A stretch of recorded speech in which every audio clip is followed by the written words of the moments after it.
Who's your favorite Hera clan member? And please don't be basic and say Zanya. Today we're talking about the yellow reveals for this new set 10. The yellow leader that we're getting for yellow is going to be technically BouJack's brigade that flip into solo full power BouJack. Now I don't know if this is just going to be BouJack and his buddies in the actual game, and then he kills them to become full power BouJack, which would be cool. I don't know if that's how it's actually going to happen. It could just be solo BouJack into full power BouJack, but at the very least we know that it's BouJack into full power. So that's just how it is. Anyways, this is our BouJack leader. He has the same flip side as starter Namek Super Saiyan Goku from Black. The problem with that is that is not a good awakening condition with how the deck wants to play.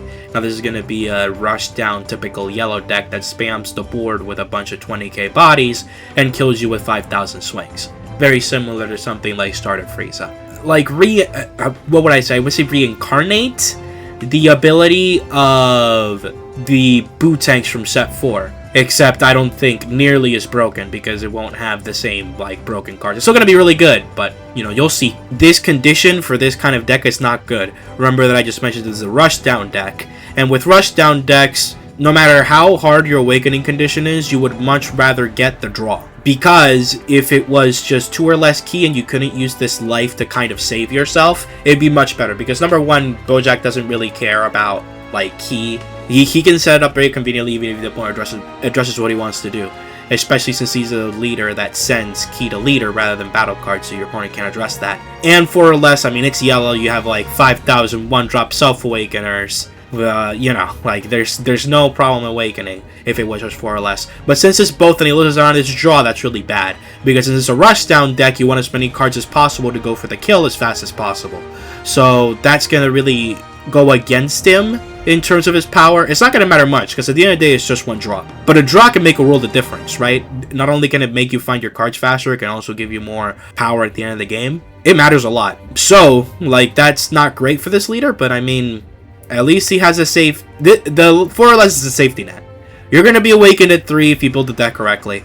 Like, that's not going to be a problem. This is a safety net. This will be fine for something like Select Match. So when attacking, draw 1 card, right? Active main once per turn. Reduce the card key by 2 and KO on battle card with cost 2 or more. Switch this card in a battle area to active mode. So this is really good.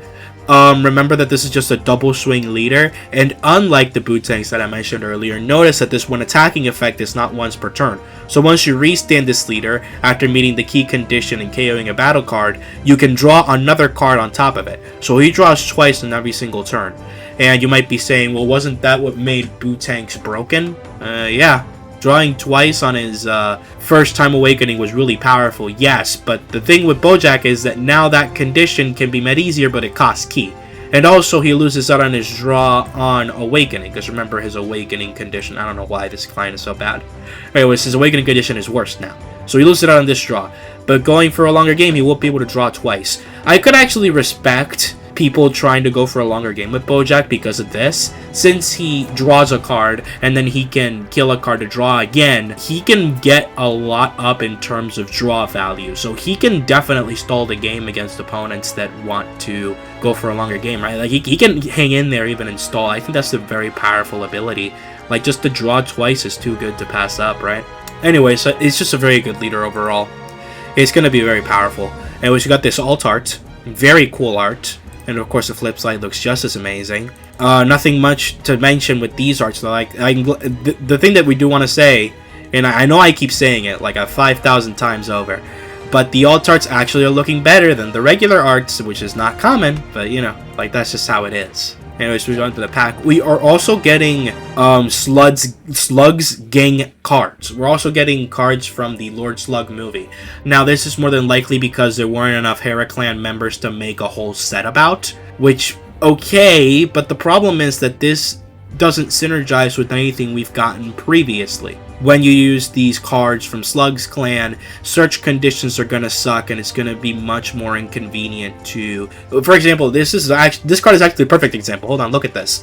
When attacking, reduce the key of your leader by 1, then switch one of your energy to active mode. And then when KO'd, look at 3 cards from the top of your deck, reveal one card with Lord Slug and its card name. It's Slug's Gang and its special traits. And add it to your hand. Place the rest at the bottom. So what cards have we had previously that are part of Lord Slug's gang? None. We've gotten one other card that belongs to BouJack's crew, which is a Zanya. We have one Zanya in the game. But aside from that, there's not much else for Bardock's crew.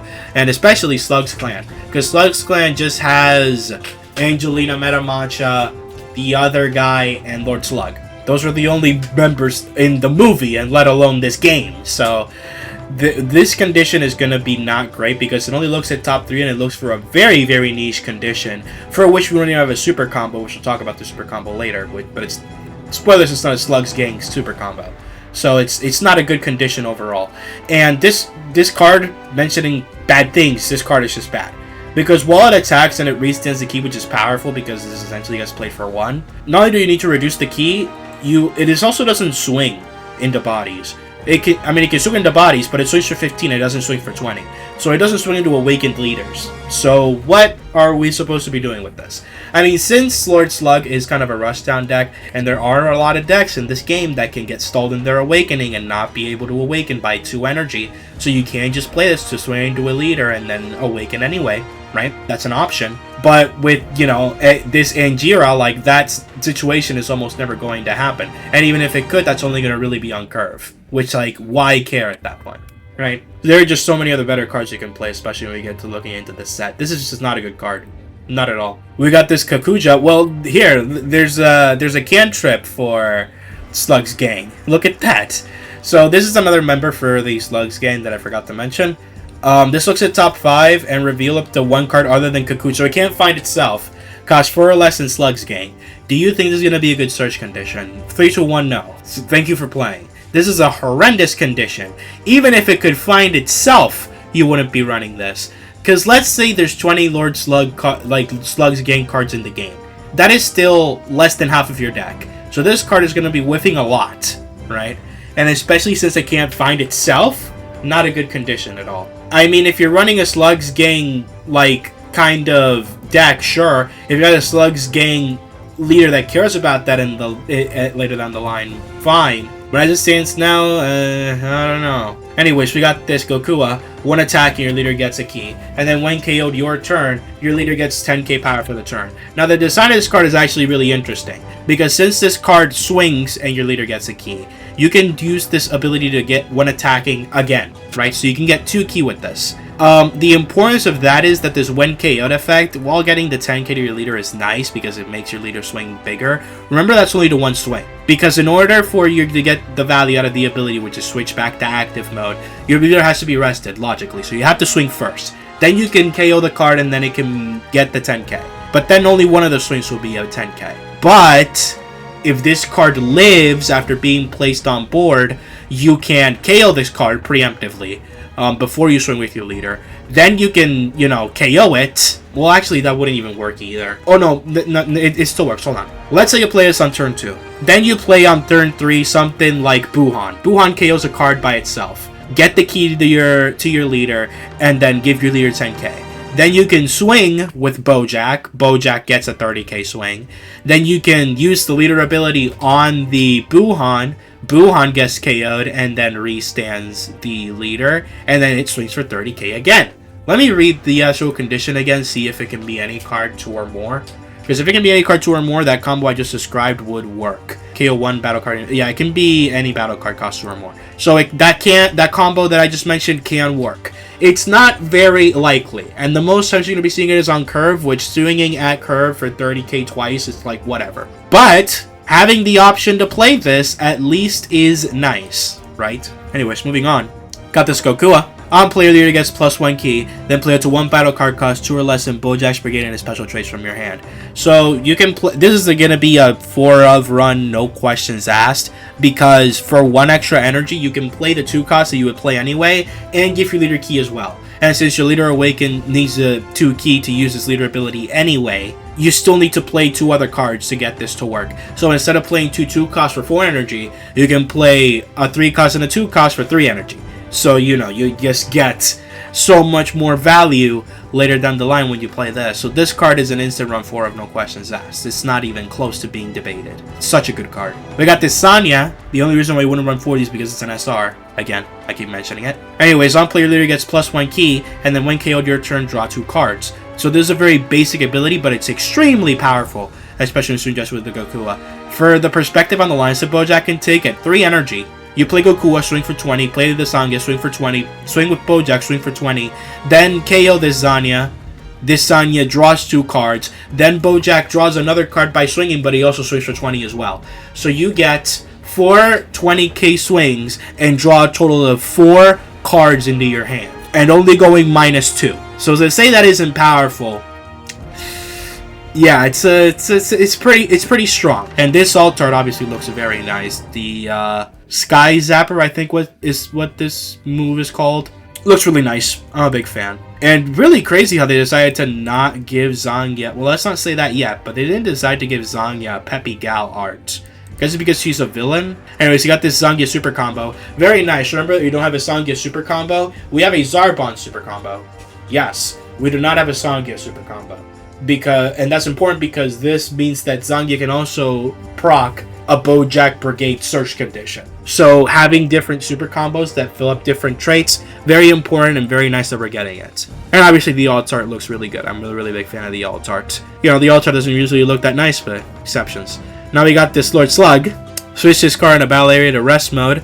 Leader is 2 or more key. Chooses to 1 battle card in opponent's battle area in rest mode, and it can't switch to active mode. So it essentially works as a lock, similarly to Fierce Hyper Beam. And on the subject of that, I don't know why you wouldn't run this over Fierce Hyper Beam. Now you could say this is a body that you can KO with the leader ability, but remember, this BouJack needs to KO at 2 cost or more. It is a 1 cost, so this does not count, unfortunately. But I mean, it's not a great card because you need to have two or more key to do something that Fierce Hyper Beam does anyway. Because the battle card has to be rested already, and you know, like what's even the point anymore? If it could switch it to rest mode, then we'd be talking, because then it actually ignores whether or not the card is rested, and it, you know, becomes a body that stays on board. But since it, you know, doesn't do that, there's no point in running this over Fierce Hyper Beam, unless you're trying to go for a Slugs Gang type of combo. If you're going for something like this to try to meet this condition, you would have to run this, because the few amount of slug combos that are in the game. And you know, another Lord Slug. Leader gets +1 key, then this card gets +5k power for the turn. Place this card in a battle area in the owner's drop. If your leader has 2 or more key, play up to 1 slug with cost 3 or more from your hand. Well, cost of 3 specifically. That's going to be the SR we're about to talk about. This is nice for on curve, but for the rest of the game, it's that's going to be a problem. That's going to be a yikes for me, chat box. The problem with running this and that combo is that, number one, this swings for 15. It doesn't swing for 20, it swings for 15. So this can work if your opponent is not awakened yet. This works really well on curve. But let's actually talk about the SR before we talk about this card, because, you know, not knowing what the SR does and then seeing this, you might be a little bit confused. Also, this art looks crazy good. It's really nice. And so you got this slug. This is the slug that you're supposed to play with the other slug. It's an SR. Leader gets +1 key, then when KO'd, you discard a card from your hand. If there are no Son Gohan youth in the battle area, play this card from the owner's drop, then you can't play slug for the turn. So what you're supposed to do with this slug is play it on curve when you're at 2 energy, then you get a key, and then, well, it doesn't even work what I'm trying to think of. Because I thought that you could then KO this, and then play the slug, and then awaken because you get another key, and then use this slug to KO, and then swing again twice with the BouJack with the 2 key that you just got. But that doesn't work. You know why? Because you need 2 key already in order for this card to KO itself. So the use of this card is lost on me. I mean, you can play it for 1. You can play this slug for 1 energy cheaper, but number 1, this slug costs you a card, so you might as well just play it for 3, just spend the extra energy and save yourself the card, or which this card also discards a card anyway, or just, you know, like I can't even find a use for it, man. It's so difficult.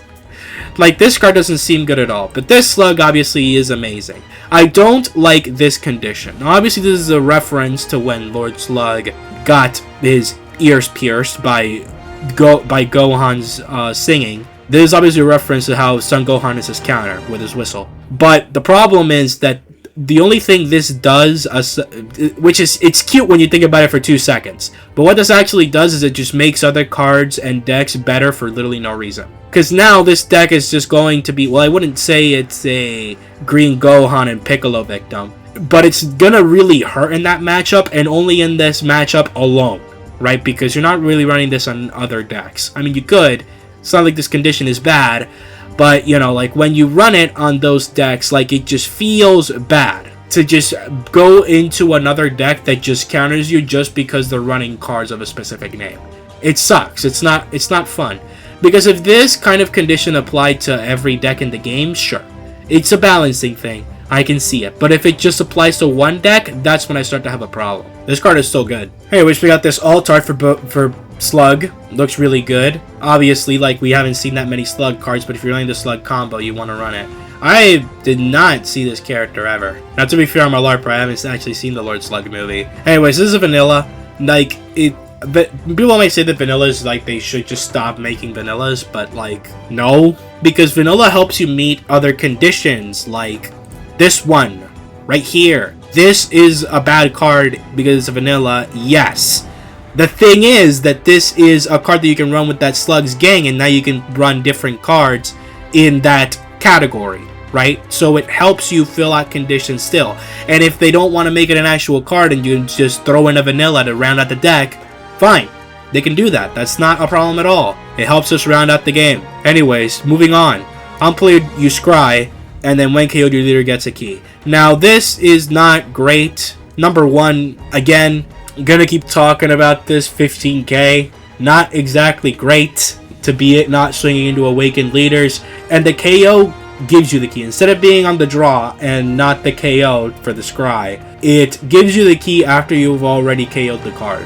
Which, in order to meet this condition, you need to reduce the key and then KO one battle card. You can't, I mean, as it says it right here, you would have to pick the key first and then KO the battle card. You can't really KO them and then spend the key after KOing this. Besides, the abilities don't proc separately. Once you activate this, in order to activate the when KO ability, the entire part of the text has to resolve fully. So, once you activate this, you have to reduce your key by 2, KO a battle card cost you 1 more, switch it to active mode. Then once all of this is done, then the when KO will proc. So it's after you've already used everything. So this doesn't help you get your key. I mean, it gives you key, sure, but like, it doesn't swing. It just scries on play. What's the point, right? At least with this one, it reset energy, which was powerful. But this, what are we doing? Anyways, let's keep going with the let's keep going. Beto, this works the same way as First Form Frieza. Choose to one battle card in your opponent's battle area and switch it to rest mode. It is a very powerful standard yellow card, especially when it comes to delaying your opponent's awakening. Going to be very important to run 4 of these because it can help you meet your BouJack Brigade conditions. Though do remember that you can't use this and then KO it eventually because this is a 1-drop, so it doesn't count for the other abilities. Anyways, you got this 2-cost Beto. Play it to 1 battle card, cost 1 from your hand. There's a very powerful ability. Unfortunately, the body itself is not great. Because, again, it swings for 15, and it does nothing else aside from play the 1-drop. It's a powerful ability just to play a 1-drop, to be able to play a 2 and a 1 for 2 energy. It can help. The problem with that is that this card doesn't do much of else of anything besides that. And it doesn't swing into Awakened Leaders, which sucks. But it's an option, I guess. Oh, it is an option. We got this BouJacking cantrip, just a simple cantrip. Very nice to get a BouJack Brigade cantrip. We haven't gotten that before. That's nice. Anyways, we got this BouJacking. Reduce the key of your leader with BouJack Brigade by 1. Choose 1 battle card in your opponent's battle area that's in rest mode, and it can attack. So this is just a worse version of this, for multiple reasons. Number 1, you just have to have the 2 key. You don't actually have to reduce your key. Number 2, it switches itself to rest mode and it locks a card, which is much more powerful than can attack. And number 3, that card was bad anyway. Why are we running this? Like, again, it's just much better. Number 1, this card's leader locked, by the way. Why is this card leader locked when you're not gonna run this over something like Fierce Hyper Beam? You're just not gonna do that. This card just sucks. I don't know why they would do that to this card. Anyways, moving on. This is a Vegeta that's supposed to support Yellow Gogeta. Permanent. Leader has another world insane in his special traits. This card in battle area gains barrier. Now this does also work with Super Saiyan 3 Goku. But what's the problem running this is Super Saiyan 3 Goku, chat? Tell me. 5 seconds. 5, 4, 3, 2, 1. You don't want to run this on Super Saiyan 3 Goku. You know why? Try again. 5, 4, 3, 2, 1. Rush down deck. Okay? Not a stall deck. Not a deck where you're going to be trying to set up your turns and leave this card with barrier on the field. What you want to do is play bodies. Swing, swing, swing, swing, swing, swing, swing, swing, swing. You don't care about what the opponent does to your board. You don't care about that. All you want to do is keep swinging, keep killing, and then eventually your opponent dies. That's how you play rushdown decks. You can't use these cards to stall. If this drew a card, which would be ridiculous for a cantrip to be a barrier and draw a card, which I know I'm asking for a lot, but if it drew, maybe then we're talking for Super Saiyan 3. Because at least then Goku doesn't lose his pressure when playing this card. But since he loses his pressure just to keep a Vegeta defended, what's the point? This does, however, heavily help Gogeta, because remember, Gogeta is a deck that wants to play a lot of 1-drops, rest them to restand the 6-cost Gogeta, and keep swinging. So getting a 1-drop that has barrier that you can't address with effects, and that you can leave active on board and the opponent just can't swing into it, can be very helpful, especially with the red Gogeta matchup. You're probably winning that anyway. Well, that's not really true, but like it's not an unlosable matchup to where you need this extra card for the help. But it's still a matchup that you're going to be a lot easier now that the opponent can just use the KO effect on this Vegeta. They have to raw swing into it no matter what, which takes a swing anyway, so it's still powerful. Now, for the most part, you might still want to play a cantrip. It depends on the matchup. But even still, you might want to play a cantrip, because the cantrip already replaces itself. And if you leave the cantrip on board, the opponent doesn't address it, you can use it to restand again or use it for combo fodder. If the opponent does address it, then it took a swing while also drawing a card to replace itself, which ends up being better than the blocker because you drew a card as a result. So, resting a cantrip rather than this, still much better. But at least this is an option for Gogeta to use. It's very interesting and cool. And fortunately, it's not another broken barrier card, right? I hate that stupid 2-cost Babidi with a passion, man. You have no idea. Anyways, you got this Vegeta. You're going to evolve this for 2 energy with a Vegeta without Wicked Soul. And then on play, if your leader is another world insane in his special traits, look at 4 cards from the top of your deck, reveal 1 card with cost 5 or less insane in his special traits added to your hand. Now, this card you do kind of want to run on both Gogeta and Super Saiyan 3 Goku. It actually works inversely. You can play it on Gogeta. It's not recommended because it's not another world card, which ruins your search conditions. And also, it doesn't do much of anything in terms of helping you swing. It just keeps a 4-cost 30k beat stick on board, which can help in a lot of matchups. But for the most part, you want to be playing other world cards in order for you to be able to swing multiple times using cantrips. For example, the 4-cost evolution Angel Vegeta that's already in this game that locks a card, that was much better to play in Gogeta because that gets played for 1 energy, and then for the same price of this, you can play that for 1 energy, lock a card, and then swing twice by playing another cantrip, right? So those cards can still help you out more than this card can. It's just a lot more powerful to not play it. But in Super Saiyan 3 Goku, I think this is a must-run, because unlike the other Vegeta, you would need to KO the card in order for it to get its draw.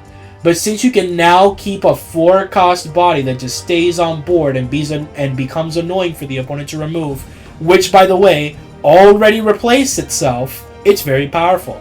Especially since that 2 energy could have been obtained by restanding the energy and just playing this card.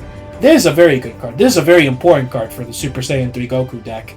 People should be running this. And I guess I would then give a point to playing this, but for the most part, like, there's Rester Vegetas, there's Scry Vegetas, just play regular Vegeta. What we really needed this set was an Angel Vegeta that was a cantrip. That was what we really needed for those decks to help them more. But, you know, this is not what we needed. Unfortunately, this is not it, chat. This is not it. Anyways, you got this BouJack. On player leader gets a key, and then places card on battle leader to rest to the owner's drop. If your leader has BouJack Brigadier in special traits, and it has 2 or more key, play 1 BouJack with 15 power from your hand. That BouJack is going to be the SR BouJack. This, of course, is a very good standard card. You're going to be playing it every single time on 5 because the BouJack that it plays, guess what? It's also a 5 cost. Now, the only reason why you wouldn't want to play this before playing this BouJack... hold on. No, I was talking about this BouJack. This BouJack is a 5 cost. Sorry to spoil it. This is the alt art. But this BouJack, the reason why you wouldn't want to play it is because you might not have the 2 key ready. Because you've been using it for your leader abilities. Fine, sure, but this card already gives you a key. So all you would literally have to have is just another key. Literally. Just one other key, and you're chilling. Which should be very, very easy to complete. No way you're not completing that condition, right? Anyways, that aside, now we're getting into this BouJack. This is a BouJack that gets played with, of course, this BouJack. Permanent opponent's turn. If this card be removed from your battle area by your opponent, you may reduce... Hold on, let me see. Does this card take away key? Or does it just require you to have the key? Okay, you just have to have the 2 key. It doesn't remove the key. Okay, I just needed to make absolutely sure. If this card would be removed from the battle area by your opponent, you may reduce the key of your leader by 1 and KO 1 battle card in your battle area instead. So you can choose... by the way, this also plays a 2 cost when on play and when attacking. So it plays a 2 cost every single turn to swarm the board even more, and it protects himself using those 2 costs as well. And also remember that there is a KO effect. All of the KO effects will proc, and including this, this Lord Slug also counts. And it gets its KO effect, which makes it get played out again, and it gives you the key back. So you can just save this card twice by playing the Slug. Now they can't play the Slug by itself. You would need to play it with something like this in order to play the Lord Slug, and then go, what, -3 in order to be able to have this be defended. You can do it because this deck can draw a lot, right? You can pull that off. But the problem is that, you know, you're going -3 in order to play that kind of combo. So you can play that combo. I wouldn't really recommend it, but it is something you can do in order to consistently keep this BouJack alive. And of course... like, just being able to, for this card to never be removed again, like, that's pretty good. Not a lot of decks can address the board multiple times, especially when you place multiple 20k bodies. It becomes a struggle. And you got this alt art. I'm a really big fan of this alt art. It's really interesting how they're making the alt arts look good. It's really nice. And he's got this Meta Matcha. I'm playing when KO'd. Reduce the cost of the leader by 1. Remember, there's an optional condition. You can play up to 1 Meta Matcha from your hand. So you can play basically as many of these as you want as long as you have enough key. Now, is there another Meta Matcha in this deck that I forgot or glossed over? So I don't think I remember that. Okay, there's no other Meta Matchas. So it just plays itself. But remember that since you're playing it with that, you can also play it with this. You can get a bunch of key and just swarm the board with Meta Matchas. Just completely destroy the opponent with Meta Matchas. And since they come in stud, they also... like, proc themselves. By the way, you can play Meta Matcha, and then the other Meta Matcha plays a Meta Matcha, and the other Meta Matcha plays a Meta Matcha, and then the other Meta Matcha plays a Meta Matcha, as long as you have enough key. And then when KO'd, I mean, you can only run 4, unfortunately, so you can only play 4, but it's still a very powerful condition, especially for 2 energy. And it's an optional condition, so you don't actually have to proc it in order for it to get played out, right? Anyways, you got this Galaxy Soldiers Invasion. Your leader with BouJack and his special trait gets +1 key. Then look at 5 cards from the top of your deck, reveal to 1 BouJack Brigade and his special traits, and add it to your hand. So this is going to be basically your cantrip. The fact that it gives you a key and helps you search is nice. I mean, admittedly, at least after you're awakened, you would much rather just play the body. Because the body can again get KO'd, even if the opponent addresses it. That's resources that the opponent had to use in order to get rid of that card. Like, it's still better for you to play a body. But this card can still help you get your awakening turns. And it shows your BouJack Brigade, which you're going to be playing a lot in this package because a lot of BouJack Brigade cards are the actual cards you want to be KOing. We got Royal Shield. There's an instant run 4 of, by the way. Reduce the key of your leader, BouJack Brigade, and his special traits by 1 and KO 1 battle card in your battle area. Cost 2 or more. You can draw a card and then choose it to 1 battle card in your opponent's battle area that's in rest mode, and it can't switch to active mode. So it's a free lock. Very important that it's a free lock. Now, for the most part, since you can just use Fierce Hyper Beam if you're not confident that you can keep a consistent strategy to keep a body on board to KO with this, it doesn't synergize well with the combo, because since you have a bunch of cards that you want to be using key on, and you have a bunch of cards that you require to KO in order to activate other abilities, you might not want to run this, because you might want to run something like Fierce Hyper Beam to instead spend an energy and not have to worry about the key or nothing. But this works the same way as that lock, except it costs 0 energy. So it's really a really good condition. I don't think 4 is the thing you might want to be running, but it's an option, for sure. You could also, by the way, just play a 2 cost and then just BM by just playing Royal Shield. Like, literally just play Royal Shield just to get that card KO'd. But, you know, it's an option. Psychic Boundary. Now, this is probably the worst card in the entire set. Active Main. Reduce the Cure Leader with BouJack Brigadier special traits by 2. During your opponent's next turn, their battle cards with a cost of 2 or less are played in rest mode. Now, in a glance, you might say that making their cards cost 2 or less, basically not be able to do anything, is really good. The problem is, what are you playing at 2 or less energy? Cantrips, maybe some bodies with on-play abilities, not much of anything else that you really need to be swinging. Some decks can have that, and it can help, yes, but, you know, you're not really going to be seeing someone, like, piss their pants because now they can't play 2 costs for the turn. Well, they can't play 2 costs, they just play in rest mode. It doesn't even stop them from playing 2 costs. The 2 costs they play just get played out in rest mode is the craziest part. Here's the other thing as well, the most bad thing about this. What you need to meet this condition, 2 key and 3 energy. 2 key and 3 energy, the fastest you can play this is turn 3 if you've been ramping up your key diligently, and by breaking your marker. 2 energy and a marker. So on your second turn after your second. So your opponent's third turn. So what deck cares is what I'm trying to ask. What deck cares at 4 energy that they can't play 2 costs anymore? I mean, to a certain extent, Red Gogeta cares. Red Gogeta is an important matchup, but number one, a lot of the Gogeta's abilities that come from those little bodies that are 2 cost have on-play abilities that just don't care if they can't swing. And number 2, if it's really that big a problem, then Gogeta can just take advantage of the situation, save energy anyway, and just play cards using Chilai, and Chilai doesn't care about being rested, it just plays another rest mode battle card anyway. So, like, what is this supposed to do? If it was cheaper by some energy, if it didn't require any key, it'd probably be like something you could run. Maybe it'd still be bad, but it'd still be something. But the fact that it's 3 energy and it costs key, like, what are we doing? Maybe if it costs 2 energy, maybe then we're talking. But as it stands now, no, I wouldn't say so. Not really. I think that's it for all the cards. Yes, okay. Very interesting decks this set. I'm a really big fan of this BouJack. The basic game plan is obviously going to be to play these like 2 cost bodies, swing with them, KO them, then swing with BouJack twice and draw a bunch of cards, get a bunch of value, rush down the opponent, though you can respectfully play a stall type of deck. Since this deck has to draw power to go for a longer game, you can go for a longer game type of strategy. But I think the way it's going to be the most effective is if it gets, you know, rushed down and just keeps peppering your opponent with a bunch of 20k bodies that they can't really address. Because, you know, it's early on in the game. Anyways, that is it for the rating. If I had to get this deck a rating, I feel like it's going to be 9 out of 10. I would say 10 out of 10. No, I think it's a 10 out of 10 deck. Like, why not? What would even be its weakness?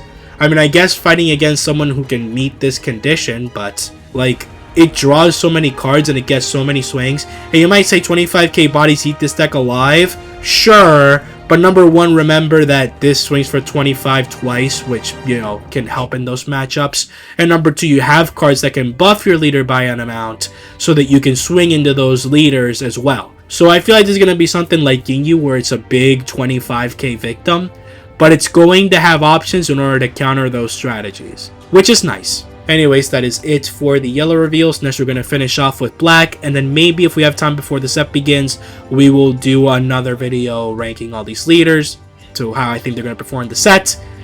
And yeah, that's it.